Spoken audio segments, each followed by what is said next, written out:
Chương trình phổ biến kiến thức y học thường thức hàng tuần kỳ thứ 111 của Phòng Khám Thạnh Trị xin kính chào quý vị.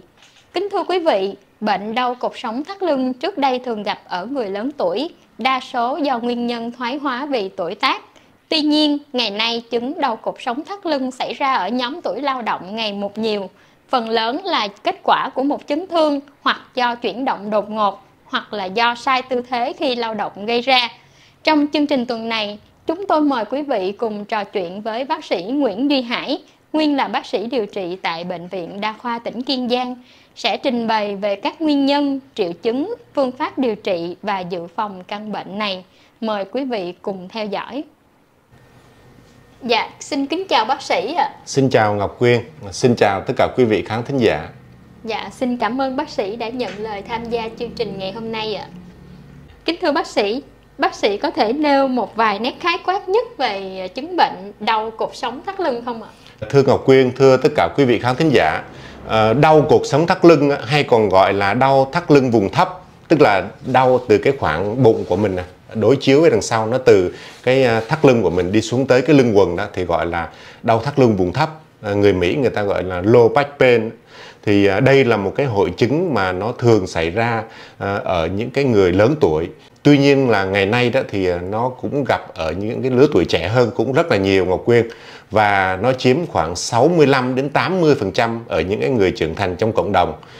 Thì đau cột sống thắt lưng trong cộng đồng của chúng ta đó, bất kể ai cũng có một vài lần chúng ta bị đau lưng, dù nhiều hay ít.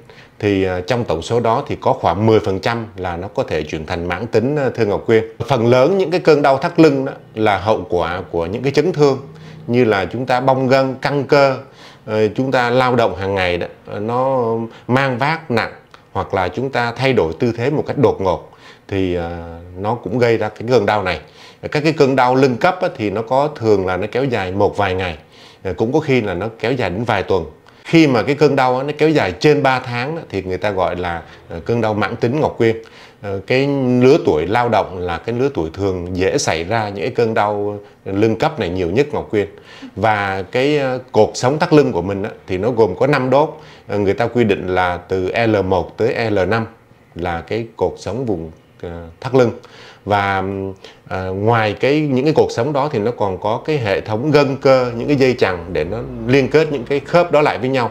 Thì cái cột sống của mình như Ngọc Quyên đã biết là nó có nhiệm vụ là nó nâng đỡ cơ thể mình và nó chịu cái lực chính của cái trọng lực chúng ta đè xuống. Ngoài ra nó còn là cái mắt xích rất là quan trọng trong cái việc mà nó dẫn truyền hệ thần kinh từ não bộ đến những cái chi ở bên dưới.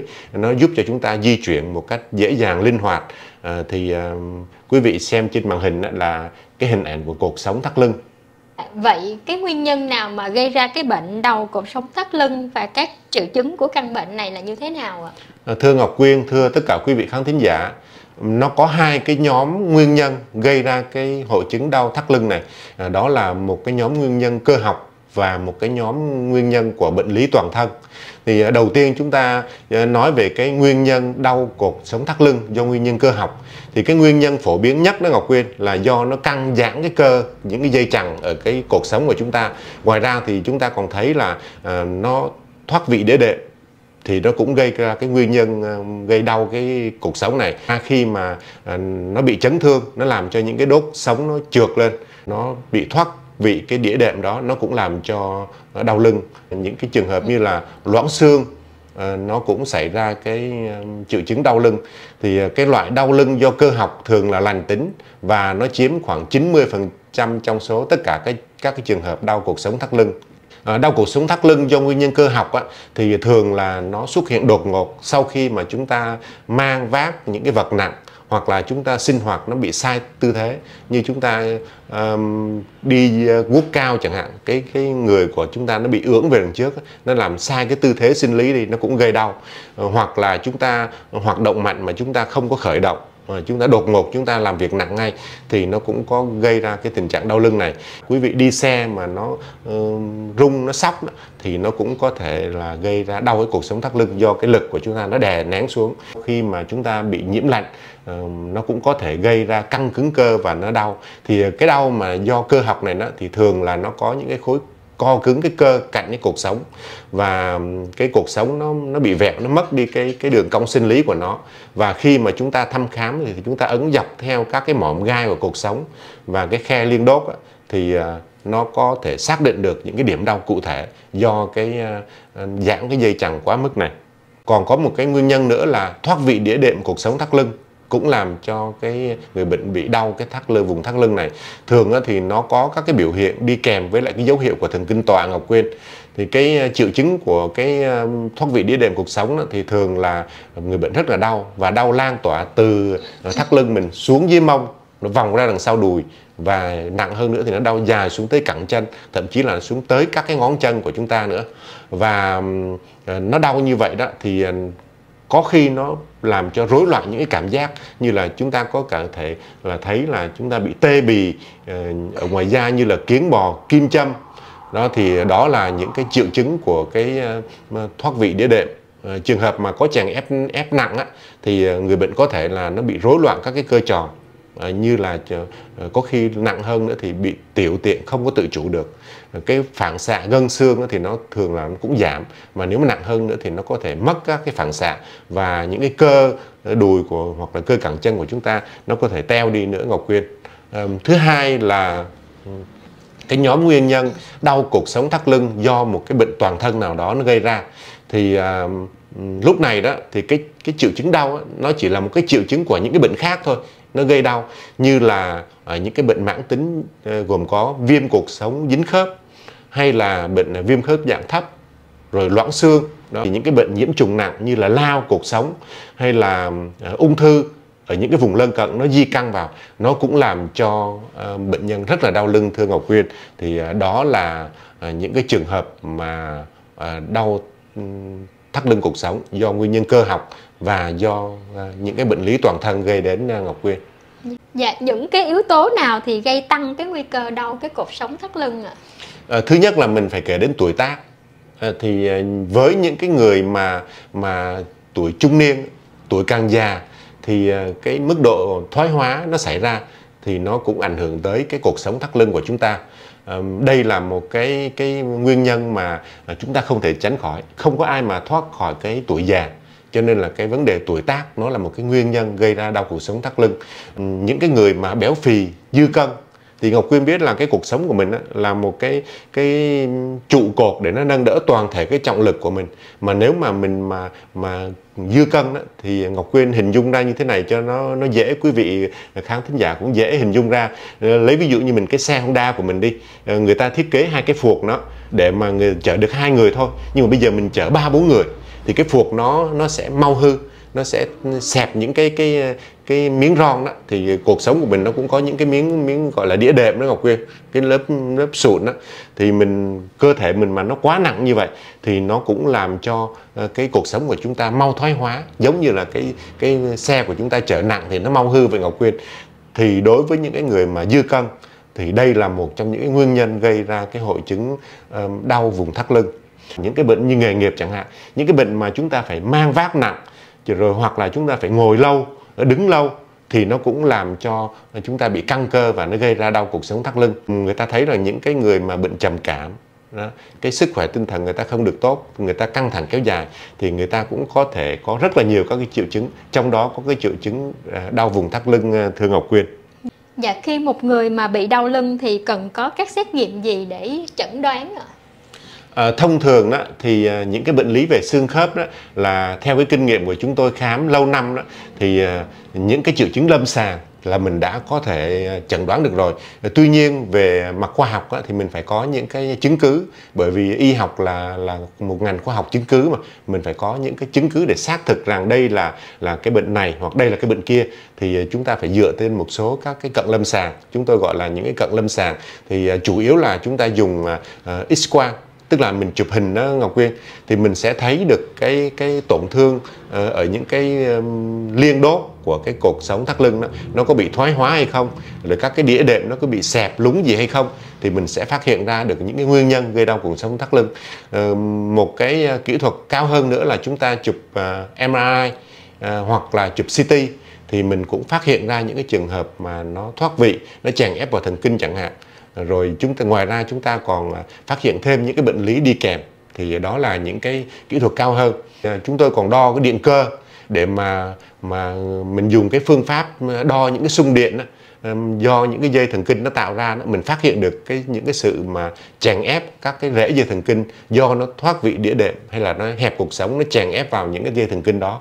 Thì ở bệnh viện chúng tôi dùng cái phương pháp là đo cái điện cơ để chúng ta tìm những cái chèn ép của thần kinh đó. Chúng ta còn làm một số các cái xét nghiệm thường quy để chúng ta tầm soát những cái bệnh lý toàn thân nó có ảnh hưởng đến cái cột sống của chúng ta hay không, thưa Ngọc Quyên.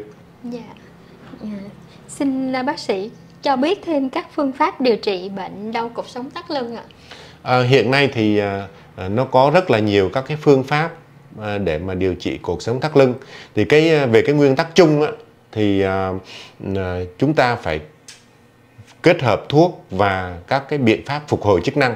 Bởi vì như Ngọc Quyên và quý vị khán thính giả biết là cái hệ xương khớp của chúng ta thì là một cái hệ vận động, cho nên là các cái biện pháp phục hồi, luyện tập và thay đổi cái lối sống nó rất là quan trọng trong cái vấn đề điều trị. Chúng ta cũng không nên lạm dụng cái việc mà chúng ta điều trị ngoại khoa.